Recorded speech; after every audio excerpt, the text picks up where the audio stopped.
دیکھیے بس میں پانی ہی کی مثال دے دوں آپ کے سامنے. پانی جب تک انسان کے پاس علم نہیں تھا کیا کرتا تھا انسان پانی سے؟ جس انسان کے پاس علم نہ ہو اس میں وہ جانور میں کوئی فرق نہیں ہوتا. تو جب انسان کے پاس علم نہیں تھا تو وہ پانی سے وہی کام لیتا تھا جو جانور لیتے تھے. پیاس لگی پانی پی لیا. انسان بھی یہی کرتا تھا. پیاس لگی پانی پی لیا. جب جنگلی دور تھا تو جانوروں کی طرح سے جا جا کر چشموں میں اور دریاؤں میں جیسے گائے بیل بھینسیں پانی پیا کرتے ہیں یوں ہی وہ جا کے پیا کرتا تھا. جب تھوڑا سا علم آیا تو اس نے برتن بنائے اور برتنوں کے ذریعے پانی اپنے گھر میں لے آیا. دیکھیے اتنا سا علم آیا اور احتیاج ختم ہوئی. اور کرتے رہیے گا. اب اسے وہاں نہیں جانا بھائی ایک مرتبہ گیا باقی پانی کا ذخیرہ گھر کے اندر موجود ہے.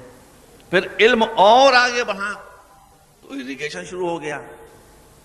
سینچائی شروع ہو گئی. نہریں بننے لگی. کھیتیاں سیراب ہونے لگیں. باغ سیراب ہونے لگے. زراعت چمک گئی. پھل آنے لگے. پانی میں تو کوئی فرق نہیں ہوا. پانی کے تو کوئی اجزاء تبدیل نہیں ہوئے. پانی سے علم ملتا جا رہا ہے. اس کی قوت و صلاحیت میں اضافہ ہوتا جا رہا ہے. بہت مختصر مجلس ہے. اب علم اور آگے بڑھا اور اسی علم نے ڈیم بنائے اور ڈیم بنانے کے بعد جنریٹر بنائے اور جنریٹر سے بجلی بنی. بجلی کس نے بنائی؟ اسی پانی نے. چاہے تھرمل ہو اور چاہے ہائیڈرو ہو. پانی بنتی کہاں؟ بجلی کہاں سے بنتی ہے؟ پانی سے. بجلی بنی تو دنیا میں ایک انقلاب آ گیا. بجلی بنی تو ریڈیو بنے. بجلی بنی تو ٹی وی بنے. بجلی بنی تو کمپیوٹر بنے. بجلی بنی تو ریلیں دوڑنے لگی. بجلی بنی تو ویڈیو فلمیں تیار. آج اگر دنیا سے بجلی لے لی جائے تو دنیا کہاں پہنچ جائے گی؟ وہی ہزاروں سال پیچھے پہنچ جائے گی. پانی میں کوئی فرق نہیں. میں نے جو کیا آپ کے سامنے پانی میں کوئی فرق نہیں ہے. جتنا پانی کے ساتھ آپ علم کو جوڑتے چلے گئے اتنا ہی پانی اپنی قیمت کو بتاتا چلا گیا کہ تم پانی سے کیا کیا کام لے سکتے ہو. تو کسی بھی شے کو میں ورنہ میں بتاتا آپ کو کہ یہ ٹی وی کے جو چپس بنتے ہیں یا کمپیوٹر کے جو چپس بنتے ہیں یہ کاہے سے بنتے ہیں؟ آپ کو سن کے حیرت ہوتی لیکن اب وہ وقت نکل گیا. تو بالکل بے قیمت چیز ویلو لیس چیز علم کو آپ نے اس سے متصل کیا اور اس میں انقلاب آیا. میری زبان سے ایک جملہ نکل گیا تھا کہ علم پارس پتھر ہے. ابھی علم کی انتہا ہے جس کے پاس جتنا علم ہو. ایک شخص مولا علی کے پاس آتا ہے اور آنے کے بعد کہتا ہے یا علی یہ بتائیے کہ مومن کا حق سچا مومن کا حق اللہ پر کیا ہے؟ آپ نے فرمایا کہ مومن کا حق اللہ پر یہ ہے. سامنے ایک دیوار تھی مٹی کی کہ وہ مومن اگر اس دیوار سے کہے کہ سونے کی ہو جا تو یہ سونے کی ہو جائے گی. مولانا نے کیا کہا تھا کہ اگر وہ کہے کہ سونے کی ہو جا تو وہ سونے کی ہو جائے گی. وہ سونے کی ہو گئی. دیکھا آپ نے سونے کی ہو گئی. تو اس مومن نے گھبرا کر کہا کہ آپ نے یہ تو نہیں کہا تھا کہ سونے کی ہو جا. آپ نے تو یہ کہا تھا کہ اگر مومن کہے. کہا کہ میں اسے کیا کروں؟ میں مومن کا حق بتا رہا تھا. اس نے امیر المومنین کا حق بتا دیا. ایک مرتبہ صلوات بھیجیں آپ پر. اب جس کا جیسا علم ہے سائنٹسٹ کے پاس جو علم ہے وہ علم علی کے مقابلے میں کیا حیثیت رکھتا ہے؟ کوئی حیثیت نہیں. مسلمانوں کو جو زوال ہوا ہے وہ دو وجہوں سے ہوا ہے. اسی وجہ کا موقع ملا تو کل میں پڑھوں گا نہیں تو پھر نہیں پڑھوں گا انشاءاللہ پھر دیکھا جائے گا. ایک عقل کو چھوڑا جذبات کو پکڑا. عقل کو چھوڑا جذبات کو پکڑا. بے عقل آدمی کے سامنے جب خلاف مرضی کوئی بات ہوتی ہے وہ فوراً غصے میں کانپنے لگتا ہے. صاحب عقل جب اس کی مرضی کے خلاف کوئی بات ہوتی ہے تو وہ مسکراتا ہے اور موقع کا انتظار کرتا ہے. سمجھ رہے ہیں؟ تو ایک تو عقل کو چھوڑا مسلمانوں نے. یہ ہے سب سے پہلا امت مسلمہ کے زوال کا سبب. اور دوسرے علم کو چھوڑا. یہ ہے دوسرا سبب. اسلام کا سماج عقل کا سماج ہے، اسلامک سوسائٹی عقل کی سوسائٹی ہے، اسلامی معاشرہ عقل کا معاشرہ ہے، اور اسلامی معاشرہ علم کا معاشرہ ہے۔ سن لیجئے،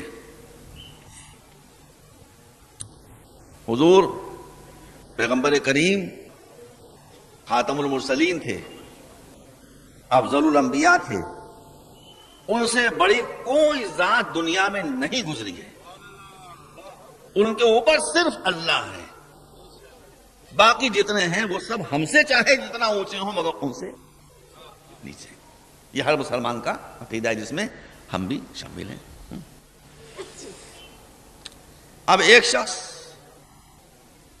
رسول سے پوچھتا ہے، ایک رسول کا مقدس صحابی، کہ سرکار یہ بتائیے کہ موت نظروں کے سامنے ہے اور ہمیں یہ احساس ہے کہ بس اب ہم 1 منٹ میں 2 منٹ میں ختم ہونے والے ہیں، مگر ہمارے ہوش و حواس ہیں، برقرار ہیں، تو یہ 2 منٹ جو ہماری زندگی کے باقی ہیں اس میں ہم کیا کریں؟ جواب دیجئے، جواب دیجئے۔ آپ کے علماء یہ کہیں گے، آپ کے فقہا یہ کہیں گے کہ جلدی جلدی کلمہ پڑھنا شروع کر دو، قرآن پڑھنا شروع کر دو۔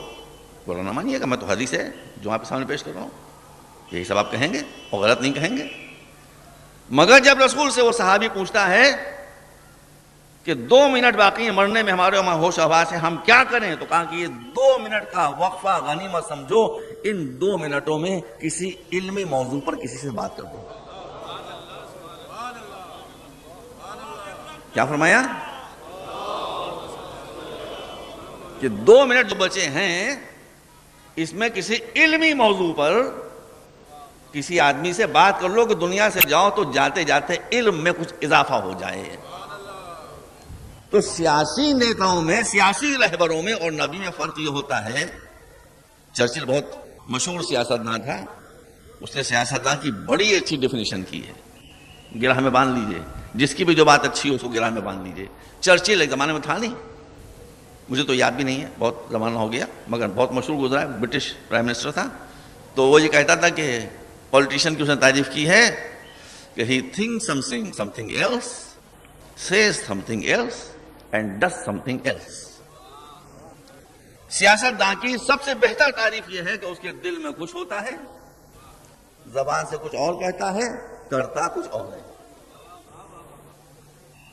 مگر جو خدا کا رسول ہوتا ہے وہ کہتا بعد میں ہے، کرتا پہلے ہے۔ تو اب رسول نے کیا فرمایا؟ رسول نے فرمایا کہ اگر 2 منٹ کا وقت تمہارے پاس باقی ہے اور تم ہوش و حواس میں ہو تو اس 2 منٹ کے وقت کو کسی علمی گفتگو میں صرف کر دو۔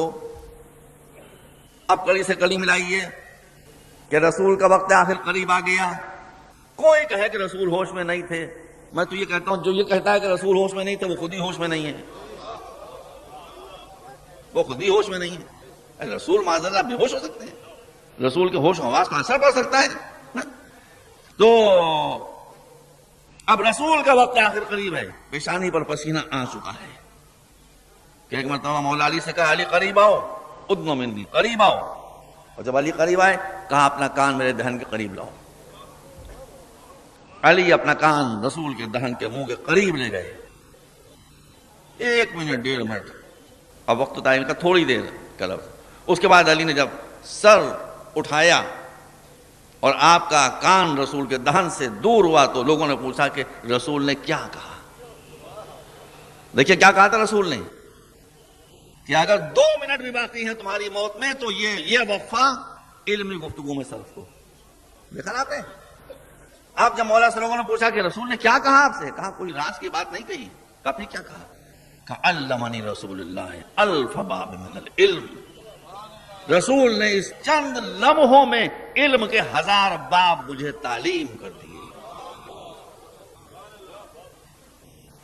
علم کے 1000 باب رسول نے مجھے تعلیم کر دیے۔ یہ پڑھانے والے کی شان تھی کہ اس نے 1 منٹ کے اندر 1000 چیپٹر 1000 باب علم کے تعلیم کر دیے، اور یہ پڑھنے والے کی شان تھی کہ اس نے کہا کہ ہر باب سے میں نے 1000 باب اور کھول لیے۔